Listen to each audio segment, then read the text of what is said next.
Have you ever wondered what happens to all the stuff we send up through rockets? Well, it forms a cloud of debris around the Earth, and this debris is extremely dangerous for future space missions as well as astronauts. Well, let me introduce to you the folks who are working on trying to mitigate this debris. My name is Rangaram Chari of the UCLA Space Institute, and these are the smart undergrads who are working on U-ReSTORe. So our software project utilizes two infrared cameras in stereo vision to estimate size, distance, and the trajectory of debris. So the debris tracking itself occurs in two passes. The initial pass uses the trajectory and size to ID the debris, and on the second pass, we then assign that debris to the debris remediation system. Our debris remediation system relies on the use of a solenoid. We provided an instantaneous pulse of current using a supercapacitor, and the magnetic field generated by the solenoid is able to change the trajectory of debris in space up to around 1 centimeter in diameter.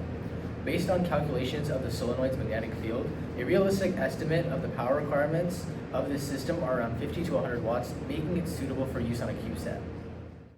Our deorbiting procedure will use an exo-braking system similar to the one used on the TechEd missions. At higher altitudes, we'll be using a smaller parachute to avoid the high concentrations of debris. And at lower altitudes, we'll be deploying a bigger parachute to further minimize re-entry velocity.